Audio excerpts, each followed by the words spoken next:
Video like जरूर कर लीजिए और ऐसे वीडियो लगातार फ्री में पाने के लिए चैनल को तुरंत सब्सक्राइब कर लीजिए और बेल आइकन को जरूर टैप कर लीजिए ताकि आगे भी सारे वीडियो आपको मिलते रहे। यूट्यूब में फॉलो करते हैं तो प्लीज ये वाला फ्री टेलीग्राम चैनल जरूर ज्वाइन कर लीजिएगा। सारे नोटिफिकेशन सारे अपडेट यहीं पे आते हैं, ध्यान रखिए। नमस्कार दोस्तों, स्वागत है आपका स्टडी फॉर एग्जाम्स में। दोस्तों, इस वीडियो में हम लोग 13 फरवरी 2026 का टॉप 20 करंट अफेयर देखेंगे। वीडियो शुरू करने से पहले मैं आपको बता दूं, study for civil services app पर हरियाणा स्पेशल जीके के लिए study material and smart board classes का बैच लॉन्च किया गया है और यह बैच दोनों भाषाओं में उपलब्ध है। इसमें आपको एग्जाम ओरिएंटेड सिलेक्शन मटेरियल दिया जाएगा, कंप्लीट 50 क्लासेस के नोट्स दिए जाएंगे, स्मार्ट बोर्ड पर रिकॉर्डेड फ्रेश वीडियो दिए जाएंगे जिस पे आपको अनलिमिटेड एक्सेस होगा, आप चाहे जितनी बार देख सकते हैं और इसकी जो वैलिडिटी होगी वह एग्जाम तक होगी। करना क्या, आपको स्टडी फॉर सिविल सर्विसेज का ऐप इंस्टॉल करना है और उसमें कूपन कोड यूज करना है ज्ञान सर कूपन कोड यूज करेंगे तो आपको इस बैच पर 20% का डिस्काउंट मिल जाएगा और इसकी जो फीस हो जाएगी वह मात्र 699 रुपये हो जाएगी। बैच से जुड़कर आप अपनी तैयारी को बेहतर कर सकते हैं। तो देखते हैं आज का पहला प्रश्न लोग। हाल ही में किस राज्य के पालमपुर में देश का दूसरा सबसे बड़ा ट्यूलिप गार्डन पर्यटकों के लिए खोला गया है? तो यह हिमाचल प्रदेश में स्थित है और पहला जो है देश का पहला जो ट्यूलिप गार्डन है वह श्रीनगर में स्थापित है, जम्मू कश्मीर के श्रीनगर में जो है स्थित है। और दूसरा जो है ये आपका ट्यूलिप गार्डन ये हिमाचल प्रदेश के पालमपुर में स्थित है और इसे पर्यटकों के लिए हाल ही में खोला गया है। तो इसका बी ऑप्शन सही है। बढ़ते अगले क्वेश्चन की तरफ। अगला क्वेश्चन है, हाल ही में आतंकवाद को बढ़ावा देने वाली हिंसक उग्रवाद की रोकथाम के लिए अंतर्राष्ट्रीय दिवस किस तिथि को मनाया गया है? यह 12 फरवरी 2026 को मनाया गया है। आतंकवाद को बढ़ावा देने वाली हिंसक उग्रवाद की रोकथाम के लिए अंतर्राष्ट्रीय दिवस जो मनाया जाता है प्रतिवर्ष वह 12 फरवरी को मनाया जाता है और 2026 में भी जो है यह 12 फरवरी को मनाया गया है। तो इसका सी ऑप्शन सही है। नीति आयोग द्वारा हाल ही में जारी रिपोर्ट विकसित भारत और नेट जीरो की दिशा में परिदृश्य के अनुसार भारत को 2070 तक नेट जीरो लक्ष्य प्राप्त करने के लिए कुल कितने निवेश की आवश्यकता है? तो भारत को 22.7 ट्रिलियन डॉलर के निवेश की आवश्यकता है 2070 तक नेट जीरो का लक्ष्य प्राप्त करने के लिए। यह जो रिपोर्ट जारी की गई है यह नीति आयोग के द्वारा जारी की गई है, विकसित भारत और नेट जीरो की दिशा में परिदृश्य। इसका बी ऑप्शन सही है, 22.7 ट्रिलियन डॉलर। इसका बी ऑप्शन सही है। हाल ही में शोधकर्ताओं को किस देश में किंग्स की घाटी के पास 2000 साल पुराने तमिल ब्राह्मी शिलालेख मिले हैं? तो यह मिस्र में मिले हैं।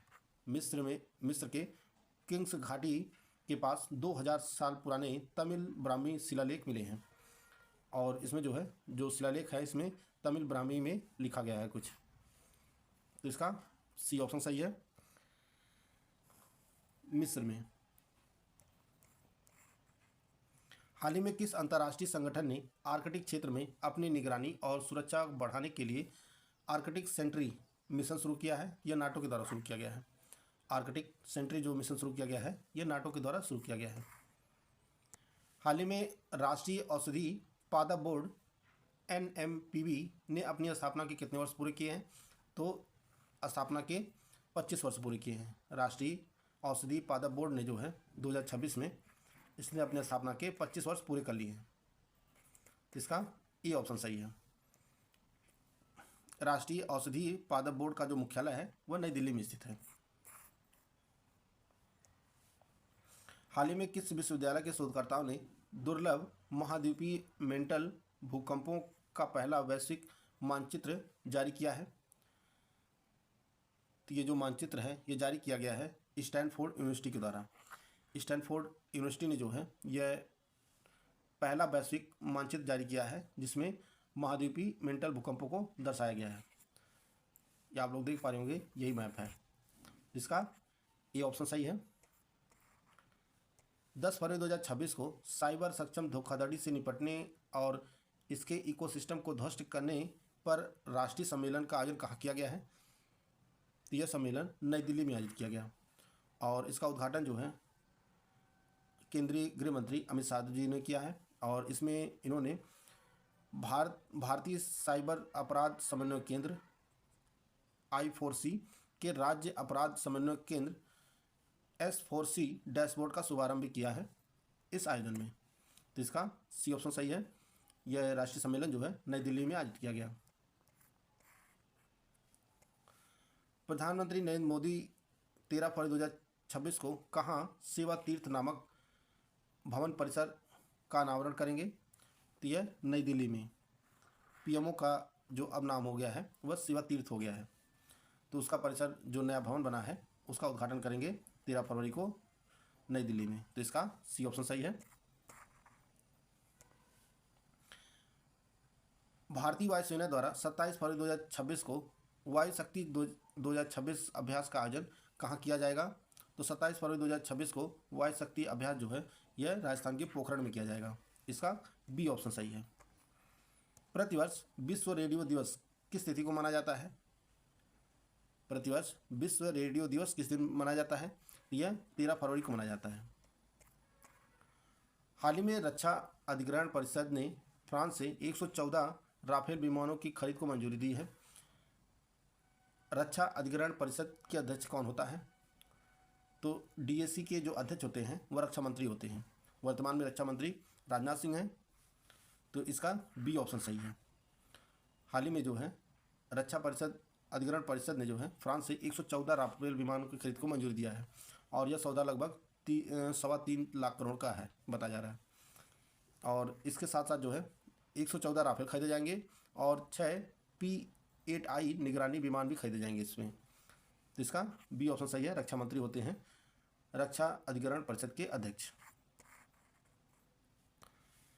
रक्षा मंत्रालय ने भारतीय तटीय बल के लिए 8 डॉर्जियर 228 विमानों हेतु किस कंपनी के साथ 2312 करोड़ रुपए का अनुबंध किया है? तो यह HAL के साथ हुआ है। 8 डॉर्नियर विमानों के लिए जो है HAL ने भारतीय तटरक्षक बल के साथ जो है अनुबंध किया है और यह अनुबंध जो है 2312 करोड़ रुपए का है और इसमें जो है 8 डॉर्नियर विमान खरीदे जाएंगे। तो इसका बी ऑप्शन सही है, HAL के साथ। 12 फरवरी 2026 को भारत बोधन AI सम्मेलन का आयोजन कहाँ किया गया है? तो यह सम्मेलन नई दिल्ली में आयोजित किया गया।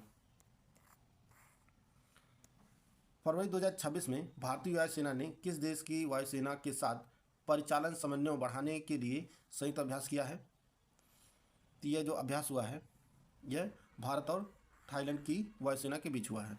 भारत और थाईलैंड की वायुसेना ने मिलकर जो है परिचालन समन्वय बढ़ाने के लिए अभ्यास किया है। तो इसका ये ऑप्शन सही है। भारत का पहला म्यूजिकल रोड कहाँ बनाया गया है? तो मुंबई कोस्टल रोड जो है यह भारत का पहला म्यूजिकल रोड बना है। अगर आप इस रोड पर चलेंगे तो इसमें जय हो का सॉन्ग बजता है इस हाईवे में। एक इसके लिए एक नियत स्पीड दी गई है, अगर आप उस स्पीड पर चलते हैं तो इसमें सॉन्ग बजेगा। तो इसका बी ऑप्शन सही है, मुंबई कोस्टल रोड। 10 फरवरी 2026 को केंद्रीय स्वास्थ्य मंत्री JP नड्डा ने कितने राज्यों में लिम्फेटिक फाइलेरिया उन्मूलन हेतु वार्षिक राष्ट्रव्यापी सामूहिक औषधि एडमिनिस्ट्रेशन MDA अभियान का शुभारंभ किया है? यह 12 राज्यों में। 12 राज्यों में जो है 10 फरवरी को MDA अभियान जो है शुरू किया गया है और इस अभियान का जो लक्ष्य है वह 2027 तक भारत को फाइलेरिया मुक्त करने का लक्ष्य है। तो इसका सी ऑप्शन सही है, 12 राज्यों में। मध्य प्रदेश के किस जिले को सहकारी क्षेत्र की विश्व की सबसे बड़ी अनाज भंडारण योजना WLGSP के तहत पायलट जिला चुना गया था? तो यह जो जिला है मध्य प्रदेश का बालाघाट। बालाघाट को जो है WLGSP योजना के लिए जो है पायलट जिला चुना गया था और यह योजना जो है 2024 में शुरू की गई थी। 2024 में सहकारी क्षेत्र की विश्व की सबसे बड़ी अनाज भंडारण योजना 2024 में शुरू की गई थी। तो इसका डी ऑप्शन है, बालाघाट पायलट जिला के रूप में चुना गया था। 12 फरवरी 2026 को स्वामी दयानंद सरस्वती की कौन सी जयंती मनाई गई? तो इनकी 202वीं जयंती मनाई गई 12 फरवरी 2026 को और इनका जन्म जो हुआ था स्वामी दयानंद सरस्वती का, इनका गुजरात में हुआ था, गुजरात में। और इन्होंने जो है 1875 में आर्य समाज की स्थापना की थी। आर्य समाज की स्थापना की थी 1875 में। इसका सी ऑप्शन सही है। 202वीं जयंती मनाई गई है। हाल ही में सर्वोच्च न्यायालय ने किस रोग के उपचार के लिए स्टेम सेल थेरेपी के उपयोग पर प्रतिबंध लगा दिया है? तो यह ऑटिज्म स्पेक्ट्रम डिसऑर्डर के लिए जो है स्टेम सेल थेरेपी जो यूज हो रही थी उस पर जो है प्रतिबंध लगा दिया है। तो इसका बी ऑप्शन सही है। तो दोस्तों यह आपका 13 फरवरी का करंट अफेयर था, उसको हम लोग कवर कर लिए हैं। पिछले दिन का करंट अफेयर एक बार फटाफट रिवाइज कर लेते हैं। चीन के तियानजिन में आयोजित एशियाई इंडोर एथलेटिक्स चैंपियनशिप 2026 में भारत ने कुल कितने पदक जीते हैं? तो भारत ने कुल 5 पदक जीते हैं। केंद्र सरकार ने हाल ही में किस आयोग की सिफारिशों के आधार पर 3 वर्ष की अवधि के लिए विमुक्त घुमंतु और अर्ध घुमंतु समुदायों के लिए राष्ट्रीय आयोग NCDNT का गठन किया है? यह रेनको आयोग के सिफारिशों पर। थान्या नाथन किस राज्य की पहली पूर्णतः दृष्टिबाधित महिला जज बनने जा रही हैं? तो यह केरल की हैं। फरवरी 2026 में गुजरात राज्य सरकार ने सीमावर्ती क्षेत्रों में इंटरनेट सेवा देने के लिए किस कंपनी के साथ समझौता ज्ञापन किया है, हस्ताक्षर किया है? तो यह स्टारलिंक के साथ हुआ है। फरवरी 2026 में ब्रिटेन के प्रधानमंत्री कीर स्टारमर के किस चीफ ऑफ स्टाफ ने अपने पद से इस्तीफा दे दिया है? तो यह मॉर्गन मैक्सविनी है। वर्ष 2025-26 की संतोष ट्रॉफी का खिताब किस टीम ने जीता है? तो सर्विसेज ने जीता है। हाल ही में मुंबई की 78वीं मेयर के रूप में किसे चुना गया है? तो ऋतु तावड़े चुनी गई हैं। Stanford global AI vibrancy report 2025 में भारत को विश्व में कौन सा स्थान प्राप्त हुआ है? तो तीसरा स्थान प्राप्त हुआ है। हाल ही में आका स्पेस के चंद्र आवास मिशन को पूरा करने के बाद भारत के सबसे कम उम्र के पुरुष एनालॉग अंतरिक्ष यात्री कौन बने हैं? यह आदित्य पंड्या बने हैं। वर्ष 2026 के लिए किम्बर्ली प्रक्रिया की अध्यक्षता किस देश को सौंपी गई है? तो भारत को सौंपी गई है। हाल ही में कोया कृषि कुंभ 2026 का आयोजन महाराष्ट्र के किस जिले में किया गया? तो यह गढ़चिरौली में किया गया। हाल ही में भारत टैक्सी के साथ औपचारिक रूप से साझेदारी करने वाला देश का पहला राज्य केंद्र शासित प्रदेश कौन बना है? तो यह दिल्ली बनी है। वैज्ञानिकों ने हाल ही में टायरेनो रोटर हेबर्टी नामक जीव की एक प्राचीन खोपड़ी की खोज किस देश में की है? तो यह कनाडा में खोजी गई है हेबर्टी। हाल ही में वैज्ञानिकों ने रडार डेटा के विश्लेषण के आधार पर किस ग्रह की सतह के नीचे एक विशाल खाली लावा सुरंग लावा ट्यूब होने के प्रमाण खोजे हैं? तो यह शुक्र ग्रह में खोजे हैं। तमिलनाडु सरकार ने निजी भागीदारी के साथ किन 2 शहरों में पालतू पशु पार्क स्थापित करने की घोषणा किया है? तो यह चेन्नई और कोयम्बटूर में खोले जाएंगे। विश्व बौद्धिक संपदा संगठन के ग्लोबल इनोवेशन इंडेक्स 2025 में अनुसंधान और विकास खर्च में भारत विश्व स्तर पर कौन सा स्थान है भारत का? तो 7वां स्थान है। हाल ही में किस केंद्रीय मंत्रालय ने पहली बार राष्ट्रगीत वंदे मातरम के गायन के लिए आधिकारिक प्रोटोकॉल जारी किया है? तो यह गृह मंत्रालय ने जारी किया है। केंद्र सरकार ने हाल ही में सकल घरेलू उत्पाद और औद्योगिक उत्पादन सूचकांक की गणना के लिए किस नए आधार वर्ष को मंजूरी दिया है? तो यह 2022-23 को मंजूरी दी गई है। हाल ही में विश्व रक्षा प्रदर्शनी 2026 का आयोजन किस शहर में किया गया, जिसमें भारत ने भी भाग लिया? तो यह रियाद सऊदी अरब में किया गया। भारत में राष्ट्रीय उत्पादकता दिवस प्रतिवर्ष किस दिन मनाया जाता है? यह 12 फरवरी को मनाया जाता है। तो दोस्तों यह करंट अफेयर थे महत्वपूर्ण, जिसको हम लोग इस वीडियो में कवर कर लिए हैं। वीडियो आपको अच्छा लगे तो लाइक कर सकते हैं, चैनल को सब्सक्राइब कर लीजिए। मिलते हैं नेक्स्ट वीडियो में, तब तक ले जय हिंद, जय भारत।